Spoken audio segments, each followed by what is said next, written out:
शेर और विवाह क्रिएशन में आपका बहुत बहुत स्वागत है। पढ़ी लिखी बहू की कहानी। इस कहानी की शुरुआत होती है सीमा नाम की एक लड़की से। सीमा एक बहुत ही पढ़ी लिखी लड़की है। वह अपने गांव में छोटे छोटे बच्चों को पढ़ाया करती थी, जिससे वह अपने खर्च के पैसे निकाला करती थी और बच्चों को सही शिक्षा भी मिल जाती थी। कुछ दिन बाद सीमा का विवाह राधे नामक एक व्यक्ति से हो गया।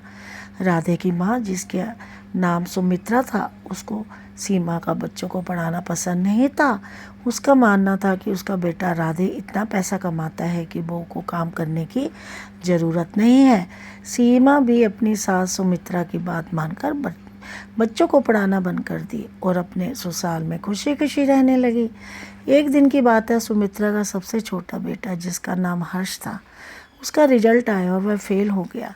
ये देखकर सुमित्रा ने हर्ष को बहुत पीटा, बहुत डांटा। सीमा ने अपनी सास सुमित्रा से कहा, माता जी आप घबराइए मत, मैं हर्ष को पढ़ा दूंगी।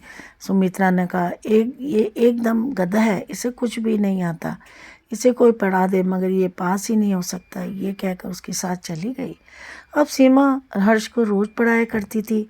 धीरे धीरे हर्ष को पढ़ना भी आ गया। कुछ महीनों बाद जब हर्ष का दोबारा एग्ज़ाम हुआ, तब हर्ष अपनी परीक्षा में अच्छे अंकों से पास हो गया। ये देखकर सुमित्रा बहुत ही खुश हुई।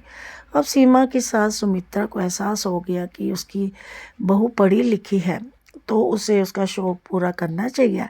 अगर वह बच्चों को पढ़ाना चाहती है तो उसे और भी बच्चों को पढ़ाना चाहिए। इस तरह से सुमित्रा ने सीमा को पढ़ाने के लिए छूट दे दी। धीरे धीरे सीमा का एक बहुत ही अच्छा कोचिंग सेंटर चलने लगा, जिससे सीमा की कमाई भी होती है, बच्चों को अच्छी शिक्षा भी मिल जाती थी। अब सीमा, सुमित्रा, उसके पति, सभी लोग खुशी से रहने लगे।